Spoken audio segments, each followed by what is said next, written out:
Olá! Que bom ter vocês conosco. Nós somos uma IA desenvolvida pelo site .geek. Curadoria de conteúdo humana por Gordo Geek. Eu sou o Eduardo. E eu sou a Jéssica.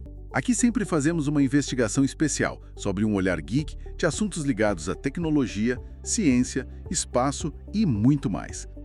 Hoje a gente vai fazer uma análise bem a fundo do Northrop Grumman B-2 Spirit. Sabe aquele bombardeiro americano super furtivo? Com aquele design que parece coisa de filme. Ah, sim, o B-2. Ele nasceu ali no finalzinho da Guerra Fria, né? Os Estados Unidos precisavam de uma aeronave que conseguisse, passar pelas defesas aéreas soviéticas, que eram bem densas. Exatamente. E a aposta mudou, né? Não era mais ser o mais rápido ou voar mais alto. A chave passou a ser a furtividade, o low observable. Isso. E aquele design icônico de asa voadora é fundamental para isso. Era uma visão antiga, lá do Jack Northrop, dos anos 40, mas que só deu para fazer mesmo décadas depois, com computador, com controle fly-by-wire, para conseguir controlar algo tão estável. Entendi. O resultado foi, bom, revolucionário, mas, olha, também foi a aeronave mais cara já feita. Disparado. Pois é, vamos falar disso também. A ideia aqui é justamente essa, destrinchar a tecnologia, a história meio secreta, o que ele pode fazer e, claro, quanto custou essa máquina toda usando as informações que a gente levantou. Vamos começar pelas origens, foi tudo bem secreto, né? Super secreto. Começou com o programa ATB, Advanced Technology Bomber, lá em 1979, na era Carter ainda. Era um Black Project total, sabe? Totalmente sigiloso. Isso. Depois virou meio cinza, tipo, a existência foi revelada em 1980, teve um componente político aí, sabe? A promessa dessa tecnologia furtiva acabou ajudando a cancelar o B-1A, que era supersônico. Ah, e essa ideia da asa voadora, ela já tinha um histórico com o próprio Northrop, certo? Com aqueles protótipos, o YB-35, o YB-49. Exatamente. Projetos lá dos anos 40 eram muito avançados na aerodinâmica, mas instáveis demais para a tecnologia da época, não tinha como controlar direito. Entendi. Aí a viabilidade do stealth mesmo foi comprovada mais tarde, com outros programas. Teve o Have Blue, da Lockheed, que levou ao F-117, aquele mais facetado. O Nighthawk. Isso. E teve o Tacit Blue, esse da Northrop mesmo, que já usava curvas mais suaves. Esse influenciou diretamente o B-2. Mas parece que não foi um desenvolvimento tranquilo, né? Teve uma mudança importante no meio do caminho. Teve sim. A missão original era voar alto, mas mudaram para um perfil de voo baixo, acompanhando o terreno.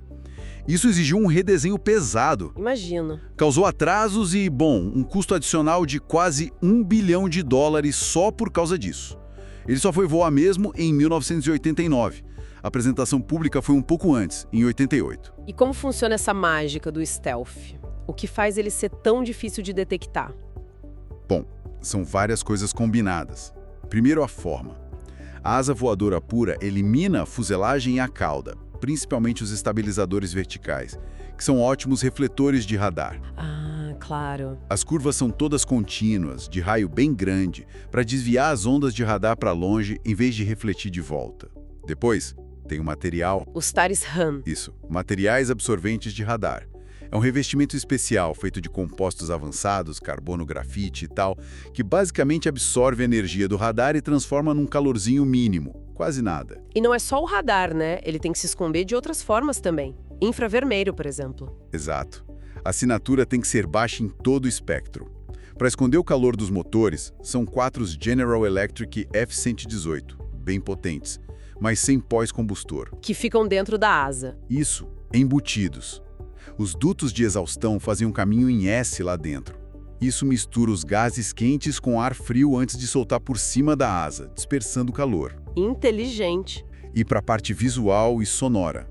Voar alto, os motores são projetados para serem mais silenciosos e aquela pintura cinza escura ajuda a sumir no céu, principalmente à noite. O resultado final disso tudo é uma seção transversal de radar, o RCS, que dizem ser tipo 0,001 metro quadrado. Nossa, muito pequeno. Comparável a um inseto grande, um pássaro pequeno, algo assim? Exatamente. Quase invisível para o radar. Mas essa forma toda sem cauda traz um problemão de estabilidade, né? Sim, ele não voaria sozinho, né? Seria totalmente instável. Impossível. É aí que entra a eletrônica pesada. Um sistema fly-by-wire super complexo com redundância quádrupla. São computadores fazendo milhares de microajustes por segundo. Na superfície de controle? Didos nas pontas das asas, até numa espécie de cauda de castor que tem ali atrás. Um piloto humano simplesmente não conseguiria fazer isso. Impressionante. E em termos de capacidade, o que ele leva? Qual o tamanho disso? Olha, a tripulação é pequena, só 2. Piloto e comandante da missão. Mas a envergadura é gigante, mais de 52 metros. É enorme, quase um avião comercial grande. Pois é, comprimento de 21 metros. Ele voa em velocidade alta, mas ainda subsônica, perto de Mach 0,95. O alcance é intercontinental, mais de 11 mil quilômetros sem reabastecer. Nossa! Com reabastecimento aéreo, vai para mais de 18.500 quilômetros. E sobe alto, até a 50 mil pés, uns 15 mil metros. E a carga de guerra? O que ele pode carregar lá dentro? Mais de 18 toneladas. E o crucial é que vai tudo dentro de 2 baias internas, para não estragar a furtividade, claro. Claro, nada pendurado. Nada, e ele tem capacidade dupla. Nuclear e convencional. Pode levar bombas nucleares B-61, B-83 e um monte de armas convencionais, tipo até 80 bombas JDAM de 500 libras, aquelas guiadas por GPS, sabe? 80. Nossa! Ou 16 daquelas maiores, de 2.000 libras. Mísseis como JASSM, JSOW. E ele é o único avião hoje que pode lançar GBU-57 MOP. Aquela bomba gigante para destruir bunkers. Essa mesma, a Massive Ordnance Penetrator. Pesa quase 14 toneladas, ele pode levar até 2 delas. É muita coisa. É um poder de fuga absurdo, mas aí a gente chega na parte dolorida. O custo. Aí a conta é surreal. O custo médio do programa todo, dividido pelos aviões que foram feitos, deu uns 2,1 bilhões de dólares por avião. Isso em valores de 1997, hoje seria mais. 2 bilhões por avião? Por que tão caro assim? O principal motivo foi o corte drástico na produção. O plano original, pensado para a Guerra Fria, era fazer 132 B-2. Mas aí a União Soviética acabou, o cenário mudou. E cortaram a encomenda. Cortaram para apenas 21 no total.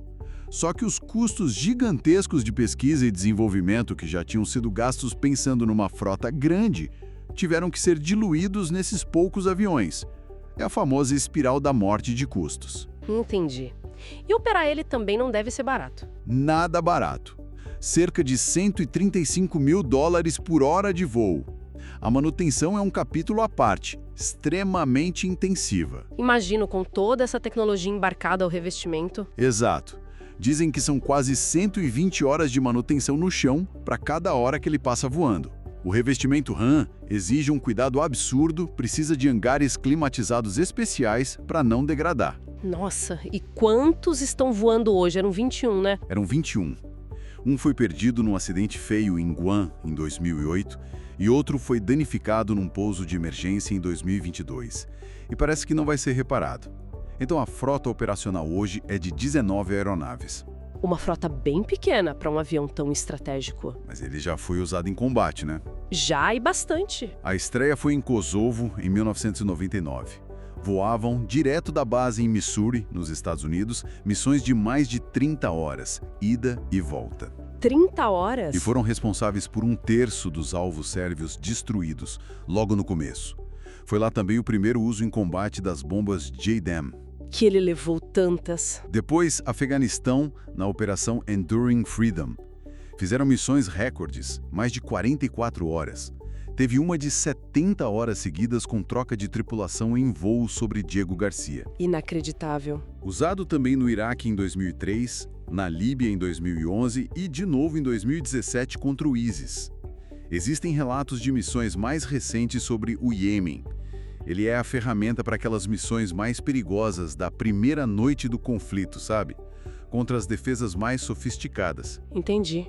E o mais importante, nunca foi derrubado em combate, né? Até hoje, nenhum B-2 foi perdido por fogo inimigo.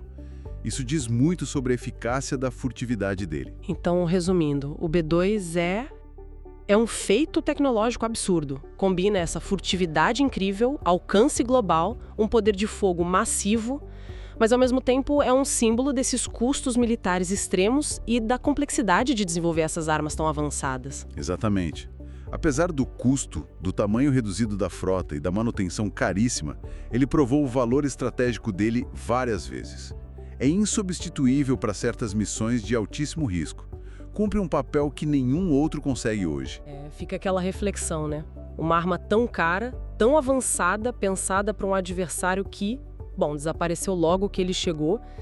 E como as lições do B-2 sobre custo, manutenção, tamanho de frota parecem estar agora influenciando o desenvolvimento do sucessor dele, o B-21 Raider. Sem dúvida, o B-21 já nasce com essa promessa, esse foco em ser mais acessível, mais sustentável, mais fácil de manter, talvez produzido em maior número. É o ciclo, né? A tecnologia evolui, a estratégia muda. Exato. A constante evolução da tecnologia e da estratégia militar. Esperamos que essa nossa discussão detalhada tenha sido útil e, claro, interessante para quem nos ouve. E se você gostou, não esquece, deixa seu comentário, curte, compartilha com os amigos, isso ajuda muito a gente a continuar trazendo essas informações e análises. É isso aí. Muito obrigado pela companhia e até a próxima. Tchau!